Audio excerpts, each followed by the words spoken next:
ವೀಕ್ಷಕರೇ, the federal ಕರ್ನಾಟಕಕ್ಕೆ ಸ್ವಾಗತ. ನಾನು ವಿಜಯ್ ಜೋನಳ್ಳಿ. ಸಾಕಷ್ಟು ಕುತೂಹಲ ಕೆರಳಿಸಿದ್ದಂತಹ ತಮಿಳುನಾಡು ವಿಧಾನಸಭಾ ಚುನಾವಣೆಯಲ್ಲಿ ಎಲ್ಲರ ನಿರೀಕ್ಷೆಯನ್ನ ಮೀರಿ ಟಿವಿಕೆ ಪಕ್ಷ ಈಗ ಸರ್ಕಾರವನ್ನ ರಚನೆ ಮಾಡ್ತಾ ಇರುವಂತದ್ದು. ಅದರ ಜೊತೆಗೆ ಸಾಕಷ್ಟು ಮತ್ತೊಂದು ಕುತೂಹಲ ಕೆರಳಿಸಿರುವಂತದ್ದು ಮತ್ತು ಸಾಕಷ್ಟು ಪ್ರಶ್ನೆಗಳು ಉದ್ಭವ ಆಗಿರುವಂತದ್ದು.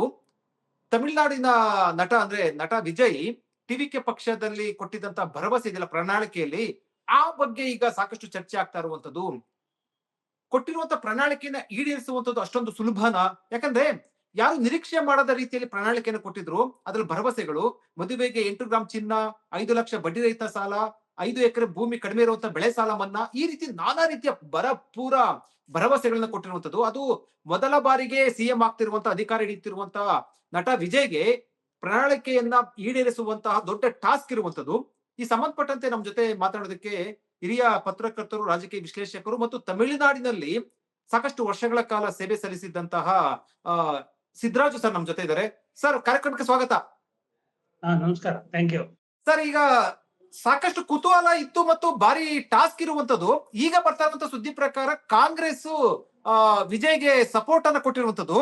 ಅದು ಒಂದು ಭಾಗ ಆದ್ರೆ, ಈಗ ವಿಜಯ್ಗೆ ಪ್ರಣಾಳಿಕೆ ಭರವಸೆ ಈಡೇರಿಸುವಂತ ದೊಡ್ಡ ಟಾಸ್ಕ್ ಇರುವಂತದ್ದು. ನಿಮ್ಗೆ ಏನ್ ಅನ್ಸುತ್ತೆ ಸರ್?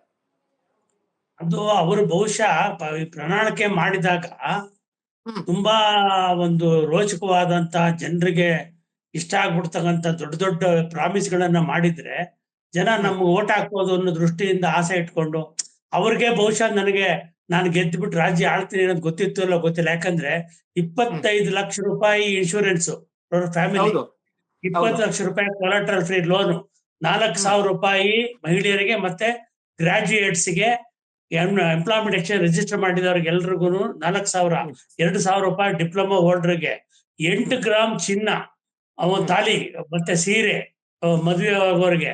ಇವತ್ತು ಚಿನ್ನದ ರೇಟ್ ಲೆಕ್ಕ ಹಾಕಿದ್ರೆ ವಿಜಯ್ ಅವರೇ, 8 ಗ್ರಾಂ ಚಿನ್ನ ತಾಲಿ ಮಾಡಿಸೋಕೆ 10 ಗ್ರಾಂ ಚಿನ್ನ ಹಾಕ್ಬೇಕು. ಯಾಕಂದ್ರೆ ವೇಸ್ಟೇಜ್ ಕೂಲಿ ಅಂತ ಇರುತ್ತಲ್ಲ, ಅದಕ್ಕೆ 1,62,000ದಿಂದ 1,65,000 ರೂಪಾಯಿ ಇದೆ 10 ಗ್ರಾಂ ಚಿನ್ನ ಇವತ್ತು. ಸೊ ನಿಮಗೆ ಅವರೇಜು 1 ಲಕ್ಷ ಜನ ಮದುವೆ ಆದ್ರು ಅಂತ ಇಟ್ಕೊಳ್ಳಿ, 50,000 ಜನನೇ ಮದುವೆ ಆದ್ರು ಅಂತ ಇಟ್ಕೊಳ್ಳಿ. ಎಂಟೈರ್ ತಮಿಳ್ನಾಡು, ಯಾಕೆ Tamil Nadu is one of the biggest state, 3rd largest state in India ಅಂತ ಅನ್ಸುತ್ತೆ ನನಗೆ. ಅಂತ ಸ್ಟೇಟ್ ಅಲ್ಲಿ ನೀವು ಆಮೇಲೆ ಸಾಲ ಕೊಡೋಕೆ ಎಲ್ಲಿ ಬರುತ್ತೆ ರಿಸೋರ್ಸ್ ನಿಮ್ಗೆ? ನಿಮ್ಮ ಹತ್ರ ಬ್ಯಾಂಕ್ ಇದೆಯಾ? Again you have to go to cooperative bank ಅಥವಾ ಈ ಕಮರ್ಷಿಯಲ್ ಬ್ಯಾಂಕ್ ಟೈಅಪ್ ಮಾಡ್ಕೋಬೇಕು. ಕೊಲಾಟ್ರಲ್ ಫ್ರೀ ಲೋನ್ ಅವರೇ ಕೊಡ್ತಾರೆ ಇವ್ರಿಗೆ, ಸ್ಟೇಟ್ ಗೌರ್ಮೆಂಟ್ ನವರಿಗೆ. ಅದು ಹಾಗಾಗಿ ಅಲ್ಲಿ ಆಮೇಲೆ ತಮಿಳ್ನಾಡು ಈ ಫ್ರೀಯಾಗಿ ಕೊಡೋದ್ರಲ್ಲಿ ಎತ್ತಿದ ಕೈ.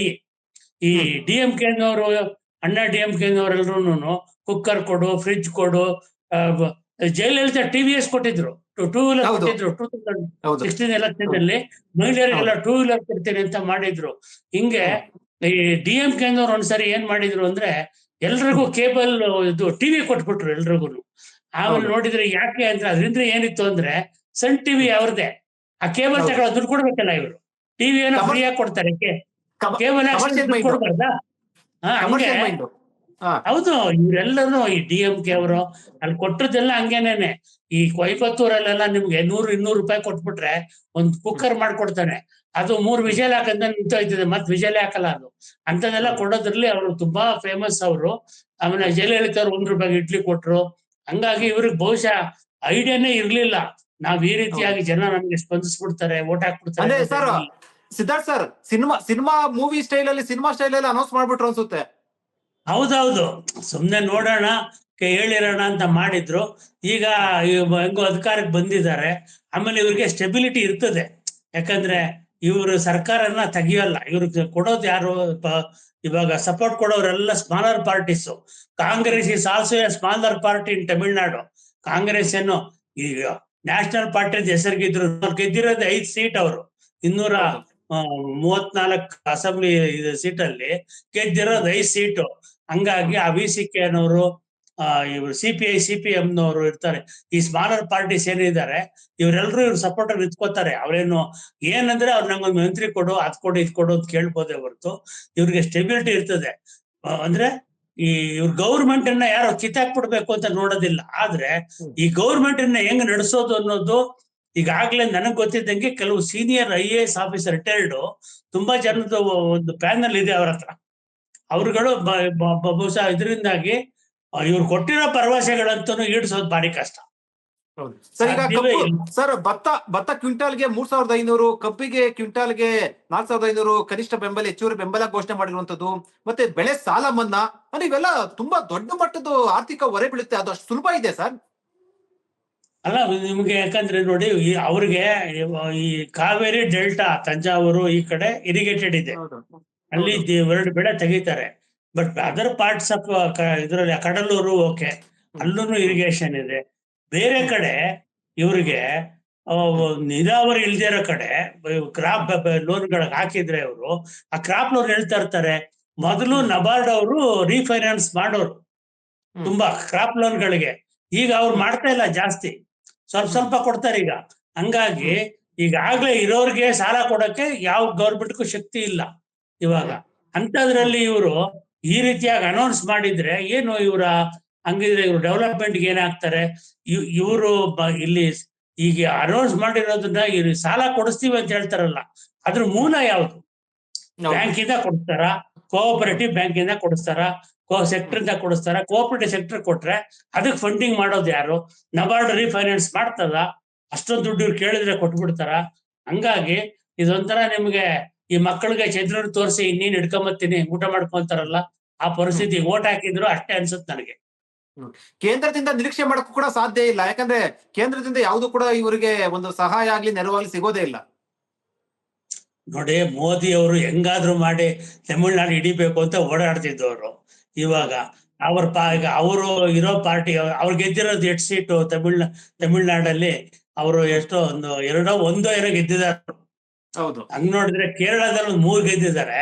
ತಮಿಳ್ನಾಡಲ್ಲಿ ಬಿಜೆಪಿನ ಯಾರು ನೋಡಲ್ಲ ಅಲ್ಲಿ. ಯಾಕಂದ್ರೆ ಅದೇನಿದ್ರು ದ್ರಾವಿಡ ಐಡಿಯಾಲಜಿ, ಈ ಸಿದ್ಧಾಂತಗಳು ಇವ್ರದ್ದು, ಇದನ್ನ ಯಾವ್ದು ಪಾಲಿಸಿಗಳನ್ನ ಯಾರು ಒಪ್ಪಲ್ಲ ತಮಿಳ್ನಾಡಿನಲ್ಲಿ. ಎಂತ ನಿಮ್ಗೆ ಆರ್ಥೋಡಾಕ್ಸ್ ಫ್ಯಾಮಿಲಿಯವರು ಕೂಡ ಬಿಜೆಪಿ ಸಿದ್ಧಾಂತಗಳನ್ನ ಒಪ್ಪಲ್ಲ. ಹಂಗಾಗಿ ಇವ್ರು ಏನೇ ಮಾಡಿದ್ರು ನೆನೆ ಕಂಡ್ಗಳಕ್ಕೆ ಆಗಿಲ್ಲ ಇಷ್ಟು ವರ್ಷದಲ್ಲಿನೇ. ಆ ಕಾರಣಕ್ಕೆ ಅವ್ರೇ ಯಾಕೆ ಇವ್ರಿಗೆ ಸಹಾಯ ಮಾಡ್ತಾರೆ? ಇವ್ರು ಕಷ್ಟ ಸಿಗಾಕೊಂಡ್ರೇನೆ ನೋಡಿ, ಇವ್ರ ಕೈಲಿ ಮಾಡಕ್ಕಾಗಿಲ್ಲ, ನಮಗ್ ಚಾನ್ಸ್ ಕೊಡಿ ಅಂತ ಕೇಳ್ಬೋದು. ಈಗ 15 ವರ್ಷ ಹೋರಾಟ ಮಾಡಿದ್ದಾರೆ ವೆಸ್ಟ್ ಬೆಂಗಾಲ್ ಅಲ್ಲಿ. ಮಮತಾ ಬ್ಯಾನರ್ಜಿಯನ್ನ ಸೋಲ್ಸೋಕೆ 15 ವರ್ಷ ಕಂಟಿನ್ಯೂಸ್ ಆಗಿ ಮಾಡಿದ್ರು. ಇಲ್ಲೂ ಕೂಡ ನನಗ್ ಗೊತ್ತಾಗಿದಂಗೆನೆ ಅಣ್ಣಾ DMK ಜೊತೆ ಅಷ್ಟು ವರ್ಷದಿಂದನೂ ಜಯಲಲಿತಾ ಇವ್ರ ಜೊತೆ ಎಲ್ಲ ಮಾಡ್ಕೊಂಡು, ಈ ಎಡಪ್ಪಡಿ ಪಳನಿಸ್ವಾಮಿ ಇವರೆಲ್ಲರೂ ಹಿಡ್ಕೊಂಡು ಅವರು ಮಾಡಿದ್ರು ಏನ್ ಆಗಿಲ್ಲ. ಹಂಗಾಗಿ ಆಮೇಲೆ ಸೌತ್ ಅಲ್ಲಿ ನಿಮ್ಗೆ ವಿಜಯ್ ಅವರೇ, ಎಲ್ಲಿ ಬಿಜೆಪಿಗೆ ಕರ್ನಾಟಕ ಬಿಟ್ರೆ ಯಾವ ಮಹಾನ್ ನೆಲೆ ಇದೆ? ಎಲ್ಲಿದ್ದಾರೆ ಇವರು? ಅಲ್ಲಿ ಚಂದ್ರಬಾಬು ನಾಯ್ಡ್ಕೊಂಡು ಬದುಕ್ತಾರೆ. ತೆಲಂಗಾಣದಲ್ಲಿ ಏನಿಲ್ಲ ಅವ್ರದ್ದು ಈಗ ಈ ಕಡೆಗೆ. ತಮಿಳ್ನಾಡಲ್ಲಂತೂ ವಿಲ್ವೇ ಇಲ್ಲ. ಕೇರಳದಲ್ಲಿ ಈಗ 3 ಅಕೌಂಟ್ ಓಪನ್ ಮಾಡಿದ್ದಾರೆ. ಹಂಗಾಗಿ ಎಂಟೈರ್ ಸೌತ್ ಅಲ್ಲಿ ಅವ್ರ ಪ್ರೆಸೆನ್ಸ್ ಅಷ್ಟೇನಿಲ್ಲ. ಎಕ್ಸೆಪ್ಟ್ ಕರ್ನಾಟಕದಲ್ಲಿ ಒಂದು ಲೀಡಿಂಗ್ ಅಪೋಸಿಷನ್ ಆಗಿದೆ ಬಿಟ್ರೆ ಇಲ್ಲ. Only up north except Himachal Pradesh, Jharkhand, Jammu Kashmir, ಇಲ್ಲಿ ಕಾಂಗ್ರೆಸ್ ಇಂಡಿಯಾ ಒಕ್ಕೂಟದ ಇದ್ರು. ಪಂಜಾಬ್ ಅಲ್ಲಿ ಆಮ್ ಆದ್ಮಿ ಬಿಟ್ರೆ ಮಿಕ್ಕಿದೆಲ್ಲ ಕಡೆ ಇವರೇ ಇದಾರಲ್ಲ ಈಗ. ಸಿದ್ಧಾರ್ಥ್ ಸರ್, ಈಗ ಒಂದು ವೇಳೆ ಇವರು ಪ್ರಣಾಳಿಕೆಯನ್ನ ಈಡೇರಿಸಲಿಲ್ಲ ಅಥವಾ ಈಡೇರಿಸಕ್ಕೆ ಒಂದಷ್ಟು ಹಿಂದೇಟ್ ಹಾಕಿದ್ರೆ ಅದರ ಪರಿಣಾಮ ವಿಜಯ್ ಮೇಲೆ ಟಿವಿಕೆ ಪಕ್ಷ ಅಂದ್ರೆ ಸರ್ಕಾರದ ಮೇಲೆ ಭಾರಿ ಪರಿಣಾಮ ಮತ್ತು ಒಂದಷ್ಟು ಪ್ರತಿರೋಧಗಳು ವ್ಯಕ್ತ ಆಗುತ್ತಲ್ಲ. ಯಾಕಂದ್ರೆ DMK ಈಗ ನಿಮ್ಗೆ ಅಧಿಕೃತ ಪ್ರತಿಪಕ್ಷ, ಅದು ಸುಮ್ಮನೆ ಕೂರೋದಿಲ್ಲ. ಹೌದೌದು. ಅವರು ವೆಟ್ರನ್ ಅವರು. DMK ಪಕ್ಷದಲ್ಲಿ ಸ್ಟಾಲಿನ್ ಏನ್ ಸಾಮಾನ್ಯದ ಅವನು ಪೊಲಿಟಿಷಿಯನ್ ಅಲ್ಲ. ಅಪ್ಪನ ಗಡ್ಡಿಯಲ್ಲಿ ಬೆಳೆದು ಸ್ವಂತ ನೋಡಿ ಅವ್ರ ಅಣ್ಣನ್ನೇ ಮೂಲೆಗೆ ಸೇರ್ಸ, ಅವ್ರ ಅಣ್ಣನ ಮಗನ್ಗೆ ಟಿಕೆಟ್ ಕೊಡ್ಲಿಲ್ಲ ಸ್ಟಾಲಿನ್. ಅಳಗಿರಿ ಇಡೀ south Tamil Nadu, part of Tamil Nadu, Madurai ಇದೆಲ್ಲ ಇದೆಯಲ್ಲ, ಇಡೀ ಆ ಎಂಟೈರ್ ಬೆಲ್ಟ್ ಅನ್ನ ಆತ ಕಂಟ್ರೋಲ್ ಮಾಡ್ತಿದ್ದ. ಅವನ್ನ ಕ್ವೈಟ್ ಆಗಿ ದೂರ ಹಾಕಿದ್ರು ಇವರು. ಕರುಣಾನಿಧಿ ಬದುಕಿರೋ ತನಕ ಮಾತ್ರ ಅಳಗಿರಿ ಪವರ್ಫುಲ್ ಆಗಿದ್ರು. ಅವ್ರ ಮಗನಿಗೊಂದು ಟಿಕೆಟ್ ಕೊಡಿದ್ರೆ ಕೊಡ್ಲಿಲ್ಲ. ಆ ಮಟ್ಟ ತನ್ನ ಮಗನ ಉದಯನಿಧಿ ಸ್ಟಾಲಿನ್ ಬೆಳೆಸ್ಕೊಂಡ್ರೆ ಹೊರತು ತನ್ನ ಅಣ್ಣನ ಮಗನನ್ನ ರಾಜಕೀಯವಾಗಿ ಬೆಳೆಸ್ಬೇಕು ಅಂತ ನೋಡ್ಲಿಲ್ಲ. ಹಂಗಿರುವಾಗ ಆಮೇಲೆ ಎಲ್ಲಾ ಪಟ್ಟುಗಳನ್ನು ಸ್ಟಾಲಿನ್ ಕರಗತ ಮಾಡ್ಕೊಂಡಿರೋ ತುಂಬಾ ಎಕ್ಸ್ಪೀರಿಯನ್ಸ್ ಸೀಸನ್ ಪಾಲಿಟಿಷಿಯನ್ ಆತನನ್ನ ಜೊತೆ ಹೋರಾಟ ಮಾಡ್ಬೇಕು ಅಂತ ಹೇಳಿದ್ರೆ ಅಷ್ಟು ಸುಲಭ ಅಲ್ಲ. ಇವರು ಈ ಬಂದ್ ಕೂಡ್ಲೇನೆ ಈಗ ನಾಳೆ 7ನೇ ತಾರೀಕು ನಾಳೆ ಈಗ ಅವರು ಪ್ರಮಾಣ ವಚನ ಸ್ವೀಕಾರ ಮಾಡಿದ್ಮೇಲೆ ಏನಾದ್ರು ಅನೌನ್ಸ್ ಮಾಡ್ಬೇಕಲ್ಲ. ಇವ್ ಸರ್ಕಾರ ಬಂದಿದ್ದಕ್ಕೆ ಅದ್ ಕೊಡ್ತೀವಿ ಇದ್ ಕೊಟ್ಟಿದೀವಿ ಇದು ಜಾರಿ ಮಾಡಿದೀವಿ ಅಂತ ಹೇಳಿ ಯಾವ್ದನ್ನ ಜಾರಿ ಮಾಡ್ತಾರೆ? ಏನೋ ಒಂದು 8 ಗ್ರಾಮ್ ಚಿನ್ನ ಕೊಡ್ತೀವಿ ಜಾರಿ ಮಾಡ್ಬೋದು ಹೊರತು ಬಿಟ್ಬಿಟ್ರೆ 4,00,000 ರೂಪಾಯಿ ಕೊಡೋದನ್ನು ಜಾರಿ ಮಾಡ್ತೀವಿ ಅಂತ ಹೇಳಿ ಅನೌನ್ಸ್ ಮಾಡಬಹುದೇ ಹೊರತು ಈ ಲೋನ್ಗಳು ಕೊಡ್ತೀವಿ, ಇನ್ಶೂರೆನ್ಸ್ ಮಾಡಿಸ್ತೀವಿ, 25 ಲಕ್ಷ ಪರ್ ಫ್ಯಾಮಿಲಿ ಯಾರು ಹೆಲ್ತ್ ಇನ್ಶೂರೆನ್ಸ್ ಮಾಡಿಸ್ತೀನಿ ಅಂತ ಹೇಳಿದ್ದಾರೆ ಇವರು. ಪ್ರೀಮಿಯಂ ಎಷ್ಟಾಗುತ್ತೆ ನೀವು ಎಲ್ಲೇ ಮಾಡಿಸಿದ್ರು ಒಂದೊಂದು ಫ್ಯಾಮಿಲಿಗೆ? ಹೌ ಮೆನಿ ಫ್ಯಾಮಿಲಿ ಅಲ್ಲಿ ಮತ್ತೆ ಬೆಳೆ ಸಾಲ ಮನ್ನಾ ಸರ್, ಬೆಳೆ ಸಾಲ ಮನ್ನಾ ಕಷ್ಟ. ಎಲ್ಲಿ ದುಡ್ಡು ಇರೋದು, ರಿಸೋರ್ಸಸ್ ಎಲ್ಲಿದೆ ಇವರಿಗೆ? ಈಗಾಗ್ಲೇ ಸ್ಟಾಲಿನ್ ಅದ್ರ ಮತ್ತೆ ಸರ್ ಸಿದ್ದರಾಮಯ್ಯ ಅದ್ರ ಮತ್ತೆ ಈಗ ಇವರು ಅಂಗ್ ಅಸೆಂಬ್ಲಿ ಇರುವಂತದ್ದು ನಿಮ್ಗೆ ಬೇರೆ ಪಕ್ಷಗಳ ಜೊತೆ ನಂಬ್ಕೊಂಡು ಸರ್ಕಾರ ಮಾಡ್ತಾ ಇರೋದು, ಅದು ಕೂಡ ಒಂದು ರೀತಿಯಲ್ಲಿ ಸಂಕಷ್ಟದ ನಡುವೆ, ಅದರ ಒಂದು ಬಿಕ್ಕಟ್ಟಿನ ನಡುವೆ ಪ್ರಣಾಳಿಕೆ ಈಡೇರಿಸೋದು ಕೂಡ ದೊಡ್ಡ ಮಟ್ಟದ ಒಂದು ರೀತಿಯ ಸವಾಲು. ವಿಜಯ್ ಅವರೇ, ಅಂಗ್ ಅಸೆಂಬ್ಲಿ ಆದ್ರೂ ಈಗ ಯಾರು ಸಪೋರ್ಟ್ ಮಾಡ್ತಾರೆ ಅವ್ರು ವಿಡ್ರಾ ಮಾಡ್ಕೊಳ್ಳಲ್ಲ. ಹೌದು, ಅವ್ರು ಯಾರು ಹೋಗೋದಿಲ್ಲ. ಯಾಕಂತ ಹೇಳಿದ್ರೆ ಪಾರ್ಟಿಗಳ ಹಿಂದೆ ಹೋದ್ರು MLA ಜೊತೆ ಬಂದ್ಬಿಡ್ತಾರೆ. ಈಗ 5 ಜನ ಕಾಂಗ್ರೆಸ್ನವರು ಬಂದು TVK ಜೊತೆ ಮರ್ಜಿ ಹಾಕ್ಬಿಟ್ರೆ ಕಾಂಗ್ರೆಸ್ ಅವ್ರು ಏನು ಮಾಡಕ್ಕಾಗಲ್ಲ. ಹೌದು, ಎಂಟೈರ್ ಪಾರ್ಟಿ ಮರ್ಜಿ ಹಾಕ್ಬಿಡುತ್ತೆ ಬಂದು, ನಾವ್ 5 ಜನ ಸೇರ್ಕೋತೀವಿ, ನಾವು ಪಾರ್ಟಿ ಬಿಟ್ಬಿಡ್ತೀವಿ ಕಾಂಗ್ರೆಸ್ ಅಂದ್ರೆ. ಪ್ರಣಾಳಿಕೆ ಬಗ್ಗೆ ಮಾತಾಡ್ತಾರೆ. ಅದೇ ಪ್ರಣಾಳಿಕೆ ಈಡೇರಿಸೋದು ಎಷ್ಟು ಮಟ್ಟಿಗೆ ಸವಾಲು ಅಂತ. ಈಗ 6 ಸಿಲಿಂಡರ್ ಬೇರೆ ಕೊಡ್ಬೇಕು ಈಗ ಅವರು. ಸವಾಲ್ ಅನ್ನೋದ್ಕಿಂತನ ಇದು ಸಾಧ್ಯವಿಲ್ಲದಿರೋ ಮಾತು ಅನ್ಸುತ್ತೆ ನನಗೆ. ಒಂದೆರಡು ಮಾತ್ರ ಮಾಡ್ಬೋದು. ಅದೇ ಈಗ 4,000 ರೂಪಾಯಿ ಕೊಡುವಂತದ್ದು. ಈಗ ಎಷ್ಟು ಜನ ಎಂಪ್ಲಾಯ್ಮೆಂಟ್ ಎಕ್ಸ್ಚೇಂಜ್ ರಿಜಿಸ್ಟರ್ ಮಾಡ್ತಿರ್ತಾರೆ? ಯಾವ ಗೌರ್ಮೆಂಟ್ ಮೆಜಾರಿಟಿ ಮಾಡ್ಸಕ್ಕೆ ಹೋಗಲ್ಲ, ಯಾಕಂದ್ರೆ ಸರ್ಕಾರದಲ್ಲಿ ರಿಕ್ರೂಟ್ಮೆಂಟ್ ಮಾಡಲ್ವಲ್ಲ. ಇದನ್ನ ಮಾಡ್ಕೊಂಡು ನಾವೇನ್ ಮಾಡೋದು ಅಂತ ಕೂತಿರ್ತಾರೆ. ಇವ್ರೇನ್ ಮಾಡಿದ್ರೆ ಈಗ ಇಲ್ಲಿ ತನಕ ಯಾರು ಮಾಡಿಸಿದಾರೆ ಅವ್ರು ಕೊಡ್ತೀವಿ ಅಂದ್ರೆ ಅಲ್ಲಿ ಜನ ಕಮ್ಮಿ ಇರ್ಬೋದು, ಅದೊಂದು ಸಾಧ್ಯ ಇರ್ಬೋದು ಇವ್ರಿಗೆ. ಅದ್ ಬಿಟ್ರೆ ಹೆಲ್ತ್ ಇನ್ಶೂರೆನ್ಸ್ ಕೊಡ್ತೀನಿ ಅನ್ನೋದನ್ನು ಅವ್ರು ಯಾವ್ದಾದ್ರು ಸಂಸ್ಥೆಗಳಿಂದಾಗಿ ಪ್ರೀಮಿಯಂ ಸಾವಿರಾರು ಕೋಟಿ ಆಗುತ್ತದು ಅಷ್ಟು ಜನಕ್ಕೆ ಮಾಡ್ಸಕ್ಕೆ. ಈ ಲೋನ್ ಕೊಡೋ ಅಂತದ್ದು ಮತ್ತೆ ಇದ್ರೆ ಏನೆಲ್ಲ ಮಾಡಿದ್ದಾರೆ. ಏನೋ ಒಂದು ಆರ್ಟಿಫಿಷಿಯಲ್ ಇಂಟೆಲಿಜೆನ್ಸ್ ಇದ್ರೆ ಎಂಟರ್ ಮಾಡ್ತೀನಿ, 1.5 ಟ್ರಿಲಿಯನ್ ಎಕಾನಮಿ ಮಾಡ್ತೀನಿ 2036 ಅಲ್ಲಿ. ಇಂಥದ್ದೆಲ್ಲ ಇದೆಯಲ್ಲ, ಸಾಲ ಕೊಡ್ತೀವಿ ಅನ್ನೋದು, ನಿಮ್ಗೆ ಸಾಲ ಬೆಳೆ ಮನ್ನಾ ಸಾಲ ಮಾಡ್ತೀವಿ ಅನ್ನೋದು, ಇದೆಲ್ಲ ವರ್ಷಕ್ಕೆ 6 ಸಿಲಿಂಡರ್ 6 ಸಿಲಿಂಡರ್ ಕೂಡ ಈಗ ಇನ್ನು ಸ್ವಲ್ಪ ದಿವಸದಲ್ಲೇ ಬಿಜೆಪಿ ಇದ್ದವ್ರು ರೈಸ್ ಮಾಡ್ತಾರೆ. ಎಲ್ ತಗೋತಾರೆ? ನೀವು ಕೊಡೋದು 14.2 kg ಸಿಲಿಂಡ್ರ ಅಥವಾ ಮಿನಿ ಸಿಲಿಂಡರ್ 6 kg ಸಿಲಿಂಡರ್ ಅಂದ್ರೆ ಅದಕ್ಕೆ ದುಡ್ಡು ಹಾಕೋರು ಯಾರು? ರಿಸೋರ್ಸಸ್ ಅಷ್ಟೊಂದು ಏನು ಎಲ್ಲಿರುತ್ತೆ ನಿಮಗೆ? ಅವರಲ್ಲಿ ಇಂಡಸ್ಟ್ರಿಯಲೈಸೇಷನ್ ಇದೆ, ಕಮರ್ಷಿಯಲ್ ರೆವಿನ್ಯೂ ಇದ್ರೂನು ಅಕ್ಕಿ ಫ್ರೀ ಕೊಡ್ತಾರೆ ಆಲ್ರೆಡಿ. ಅವರು ಅದ್ ನಿಲ್ಸಕ್ಕಾಗಲ್ಲ. 25 kg ಅಕ್ಕಿ ಕೊಡ್ತಾರೆ ಅಲ್ಲಿ ಎಲ್ಲರ ಫ್ಯಾಮಿಲಿಗಳು.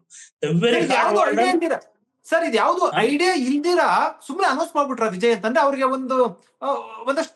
ಒಂದು ಸೈಂಟಿಫಿಕ್ ಆಗಿ ಯೋಚನೆ ಮಾಡ್ಬೇಕಾಯ್ತಲ್ಲ, ಅಥವಾ ಅಧಿಕಾರಕ್ಕೆ ಬರೋದಿಲ್ಲ ಅನ್ನೋದ ಇದ್ರಲ್ಲಿ ಸುಮ್ನೆ ಕೊಟ್ಬಿಟ್ರ ಭರವಸೆಗಳನ್ನ ಅಂತ. ಅವ್ರಿಗೆ ಬಹುಶಃ ನಾನು ಅಧಿಕಾರಕ್ಕೆ ಬರ್ತೀವಿ ಅನ್ನೋಕೆ ಗ್ಯಾರಂಟಿ ಇರ್ಲಿಲ್ಲ ಅನ್ನೋ ಕಾರಣಕ್ಕೆ ಕೊಟ್ಟಿರೋದು ಇದು ಅಂತ ನನಗನ್ಸುತ್ತೆ. ಯಾಕಂದ್ರೆ ನೀವು ಎಲ್ಲರಿಗೂ ರಾಕೆಟ್ ಅಲ್ಲಿ ಮೂನು ಕಳಿಸ್ತೀನಿ, 3 ಸಲ ಟೂರ್ ಮಾಡಿ ಕರ್ಕೊಂಡ್ ಬರ್ತೀನಿ ಅನ್ನೋ ಗೈತಿ ಅವರ ಪ್ರಣಾಳಿಕೆ ಹೊರತು ಎಲ್ರಿಗೂ ಫ್ರೀ ಹೋಗ್ಬಿಟ್ಟು ಅಲ್ಲಿ ಬಂದ್ಬಿಡಿ ಮೂನ್ಗೆ ಅಂತ ಅದೆಲ್ಲ ಸಾಧ್ಯ ಇಲ್ಲ. ಈ ಕರ್ನಾಟಕದಲ್ಲೇ ನೋಡಿ, ಹಿಮಾಚಲದಲ್ಲಿ ನೋಡಿ, ತೆಲಂಗಾಣದಲ್ಲಿ ನೋಡಿ, ಮಹಾರಾಷ್ಟ್ರದಲ್ಲಿ ಇರ್ಬೋದು, ಮಧ್ಯಪ್ರದೇಶ, ಎಲ್ಲ ಇವರು ಮಮತಾ ಬ್ಯಾನರ್ಜಿ ಕೂಡ ಸೋತಿದ್ದು ಅವ್ರು ಕೊಟ್ಟಿದ್ದ ಈ ಕ್ಯಾಶ್ ಫ್ಲೋ ಇದೆಯಲ್ಲ, ಅನೌನ್ಸ್ಮೆಂಟ್ಗಳು, ಅದನ್ನ ಮಾಡಕ್ ಆಗದೇನೆ ಕೊಟ್ಟಿದ್ದು. ಸರ್ ಒಂದು ಊಹೆಗೆ ಸರ್, ಅಂದ್ರೆ ಒಂದು ಅಸಂಪ್ಷನ್, ಒಂದು ಊಹೆಗೆ, ಒಂದು ವೇಳೆ ಇವರು ಭರವಸೆಗಳನ್ನೆಲ್ಲ ಈಡೇರಿಸಲಿಲ್ಲ ಅಂತಂದ್ರೆ ಪ್ರತಿಪಕ್ಷಗಳು ಮತ್ತು ಸಾರ್ವಜನಿಕವಾಗಿ ಎಷ್ಟು ಮಟ್ಟಿಗೆ ಆಕ್ರೋಶ ವ್ಯಕ್ತ ಆಗ್ಬಹುದು ಅಥವಾ ಏನಾಗ್ಬೋದು? ಖಂಡಿತ. ಇವಾಗ ನೀವು ನೋಡಿ, ನೀವು ಈ ಅಣ್ಣ DMK-ನವರು 5 ವರ್ಷದಲ್ಲಿ ಹೆಂಗ್ ಕಳಿಸ್ಬಿಟ್ರು ನೋಡಿ. ಅವರು ಅದು ಕೊಡ್ತೀವಿ ಇದು ಕೊಡ್ತೀವಿ ಅಂತ ಮಾಡಿದ ಕಚ್ಚಾಟ, ಕರಪ್ಷನ್, ಆಮೇಲೆ ಹಗರಣಗಳು, ಸ್ಟಾಲಿನ್ ಇದ್ರಲ್ಲಿ ಆಗಿದ್ದು ಹಗರಣಗಳು. ಈಗ ನೀವು ಪ್ರಣಾಳಿಕೆ ಕೊಟ್ಟಿದ್ದನ್ನು ಈಡೇರಿಸದೆ ಹೋದ್ರೆ ಅದು ಒಂದು ದೊಡ್ಡ ಬ್ರೀಚ್ ಆಫ್ ಪ್ರಾಮಿಸ್ ಅಲ್ವಾ? ಇವ್ರನ್ನೇ ಇಟ್ಕೋತಾರೆ. ಆಮೇಲೆ ಅಲ್ಲಿ ನಿಮ್ಗೆ ಒಂದ್ಸರಿ ಶುರು ಆಗ್ಬಿಟ್ರೆ ಅಜಿಟೇಷನ್, ಅಣ್ಣ DMK ಏನ್ ಸಾಮಾನ್ಯದವ್ರಲ್ಲ. ಈತ is not even apprentice in the political stream ಅಲ್ವಾ? ಅಯ್ಯೋ ಪಾರಿ ನೀರು ಕುಡಿಸ್ಬಿಡ್ತಾರೆ. ತುಂಬಾ ಕಷ್ಟ. ಇವರು ಸ್ವಲ್ಪ ಯೋಚನೆ ಮಾಡಿ ಆ ಕಾರ್ಯ ಸಾಧುವಂತದನ್ನ ಮಾಡಿದ್ರೆ ಚೆನ್ನಾಗಿತ್ತು.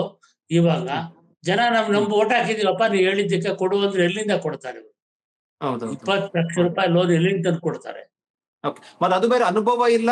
ಈಗ ಅದನ್ನ ಆಡಳಿತದ ಮೇಲೆ ನಿಗಾ ವಹಿಸುವಂತದ್ದು, ಆಡಳಿತದ ಮೇಲೆ ಗಮನ ಹರಿಸೋದ್ರ ಜೊತೆಗೆ ಭರವಸೆ, ಇವೆಲ್ಲ ಒಂದ್ ರೀತಿಯಲ್ಲಿ ವಿಜಯಕ್ಕೆ ದೊಡ್ಡ ಮಟ್ಟದ ಸವಾಲಿನ ಜೊತೆಗೆ ಅವರ ತಂಡ ಇರುತ್ತೆ. ಸೊ ಒಂದ್ ರೀತಿಯಲ್ಲಿ ಬಹಳ ಇಕ್ಕಟ್ಟಿನ ಪರಿಸ್ಥಿತಿ ಸಿಗ್ತಾರಲ್ವಾ? ಸಾಧ್ಯತೆ ನೋಡಿ ಇದೆ. ಹೌದು. ಈಗ ಯಾಕಂದ್ರೆ ಅವರಲ್ಲಿ ಇರೋರು ನಾಳೆ ಮಂತ್ರಿ ಆಗೋರು ಕೂಡ ಎಲ್ಲಾರು ಪೊಲಿಟಿಕಲ್ ಡಿಬ್ಯೂಟೆಂಟ್ಗಳೇ ಇವ್ರ ತರನೇ. ಅಲ್ಲಿ ಹೌದು. ಯಾರನ್ನು ಬೇರೆ ಪಕ್ಷಗಳಿಂದ ದೊಡ್ಡ ದೊಡ್ಡ ಲೀಡರ್ಗಳಿಗೆ ಹೋಗಿ ಸೇರ್ಕೊಂಡು ಗೆದ್ದಿಲ್ಲ. ಹೌದು. ಅವರೇ ಹೇಳೋ ಪ್ರಕಾರವಾಗಿ ಅವ್ರ ಡ್ರೈವರ್ ಮಗ MLA, ಹ್ಮ್. ಅದ್ಯಾರ ಅಡಿಗೆ ಮಾಡ್ತಿದ್ದವರು MLA. ಈಗ ಅವ್ರಿಗೆ ಯಾರಿಗೂ ಅನುಭವ ಇರೋದಿಲ್ಲ ಅಡ್ಮಿನಿಸ್ಟ್ರೇಷನ್ ನಲ್ಲಿ. ಇಲ್ಲಿ ಹೌದು. ಅಪ್ಪರ್ ಹ್ಯಾಂಡ್ ಯಾರು ಮಾಡ್ತಾರೆ? ಆಫೀಸರ್ಸ್. ಹ್ಮ್. ಆಫೀಸರ್ಗಳು ಹೇಳಿದ್ದೆ ಕೇಳಬೇಕು. ಅವ್ರು ಸರಿಯಾಗಿ ಗೈಡ್ ಮಾಡಿದ್ರೆ ಆಯ್ತು. ಈ ಆಫೀಸರ್ಗಳಲ್ಲಿ ಅಣ್ಣಾ DMK ಲೀನಿಂಗ್ ಇರೋರು, DMK ಲೀನಿಂಗ್ ಇರೋರು ಇದ್ರೆ ಇವ್ರ ಗತಿ ಏನಾಗುತ್ತೆ? ಹಾ, ಎಕ್ಸಾಕ್ಟ್ಲಿ. ಮ್ಯಾನೇಜ್ ಹೌದು ಸರ್. ಆಫೀಸರ್ಸ್ ಹ್ಮ್. ಅವ್ರೇನೋ ನಿಯತ್ತಾಗಿ, ಈಗ ಕೆಲವು ರಿಟೈರ್ಡ್ ಆಫೀಸರ್ಸ್ ಇವ್ರ ಜೊತೆ ಇದ್ದಾರೆ. ಬಟ್ ಎಲ್ಲಾನು ಅವ್ರು ಹೇಳಿದ್ದಂಗೆನೆ ಕೇಳ್ತಾ ಮಾಡ್ತಾ ಹೋದ್ರೆ ಎಲ್ಲೋ ಒಂದ್ ಕಡೆ ದಾರಿ ತಪ್ಪಿಸ್ಬಿಟ್ರೆ ಇವ್ರಿಗೆ ಇದು ಮಾಡಿ ಅಂತ ಹೇಳಿ ಒಂದ್ಸರಿ ಆಂಟಿ ಎಸ್ಟಾಬ್ಲಿಷ್ಮೆಂಟ್ ವೇವ್ ಹತ್ಕೊಂಡ್ಬಿಟ್ರೆ ಇವ್ರು ಮಾಡಿದ್ದು ಇಷ್ಟೆಲ್ಲ ಹೋರಾಟ ಮಾಡಿದ್ದು ಎಲ್ಲ ಪ್ರಯೋಜನಕ್ಕೆ ಹೋಗ್ಬಿಡುತ್ತಲ್ವಾ ಅಂತ. ಇವ್ರಿಗೇನೆ ಕಮಲ್ ಹಾಸನ್ಗೆನೆ ಜಾಗ ಕೊಡ್ಲಿಲ್ಲ ಅವರು.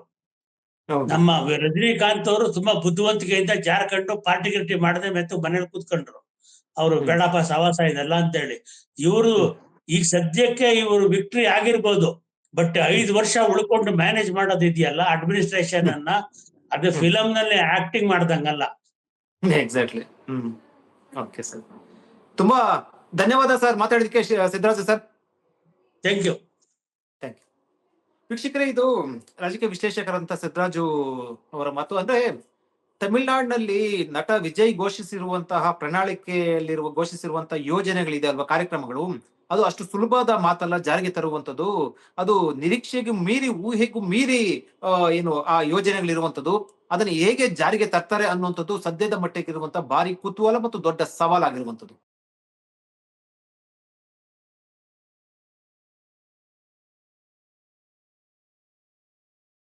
ಹೆಚ್ಚಿನ ಸುದ್ದಿ ಅಪ್ಡೇಟ್ಗೆ ಈಗಲೇ the federal Karnataka YouTube page ಅನ್ನು ಸಬ್ಸ್ಕ್ರೈಬ್ ಮಾಡಿ.